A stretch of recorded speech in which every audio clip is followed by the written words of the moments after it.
जय हिंद दोस्तों, स्वागत है आपका आपके अपनी YouTube channel unlimited selection zone में। अभी हम लोग कवर कर रहे हैं एटम बम सीरीज को। उसी में हम लोग देखने वाले हैं जीव विज्ञान को, और जीव विज्ञान में भी कौन से टॉपिक को देखेंगे तो देखिए आपको दिया हुआ है जैविक विकास। जैविक विकास जो है इस टॉपिक को हम लोग अभी यहाँ पर कवर करने वाले हैं। बोला है कि प्राकृतिक वर्ण का सिद्धांत दिया था। प्राकृतिक वर्ण का सिद्धांत किसने दिया था? तो भैया चार्ल्स डार्विन ने दिया था। चार्ल्स डार्विन जो है ये इन्होंने प्राकृतिक वर्ण का सिद्धांत दिया था। उत्परिवर्तन का सिद्धांत किसने दिया था? ह्यूगो डी व्रिज ने। ह्यूगो डी व्रिज जो है इन्होंने उत्परिवर्तन का सिद्धांत दिया था।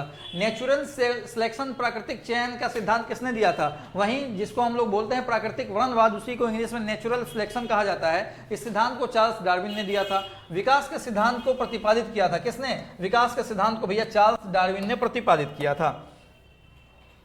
इसी में अगला टॉपिक है अनुवांशिकी।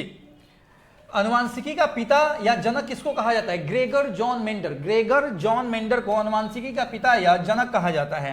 अनुवांशिकी संबंधित प्रयोग के लिए मेंडर ने किस पौधे का चुनाव किया था? तो ध्यान रखिएगा, मटर के पौधे का चुनाव उन्होंने किया था। अनुवांशिकता के विज्ञान को अनुवांशिकी कहा था किसने कहा था? डब्ल्यू वाटसन ने। डब्ल्यू वाटसन जो है उन्होंने अनुवांशिकता के विज्ञान को अनुवांशिकी यानी कि जेनेटिक्स कहा था।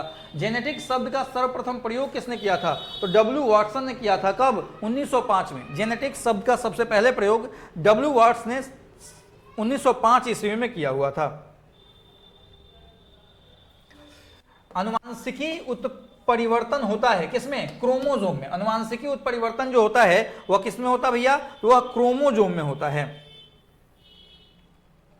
अनुवांशिकता की मूल इकाई है। अनुवांशिकता की मूल इकाई को क्या कहते हैं? जीन कहते हैं। जीन शब्द का प्रयोग सर्वप्रथम किसने किया था भैया? तो विल्हेल्म जोहानसन। जोहानसन ध्यान रखना है, जोहानसन ने 1909 ईस्वी में आपको जीन शब्द का सबसे पहले प्रयोग किया था। जीन अवस्थित होते हैं कहां पे? जीन जो है वह गुणसूत्र में पाया जाता है। किसमें पाया जाता है? गुणसूत्र में। ठीक है। एक जीन एक एंजाइम सिद्धांत को प्रतिपादित किया था। किसने किया था? बिड्डल और टैटम। बिड्डल और टैटम जो है इन्होंने अनुवांशिक एक जीन एक एंजाइम सिद्धांत को प्रतिपादित किया था।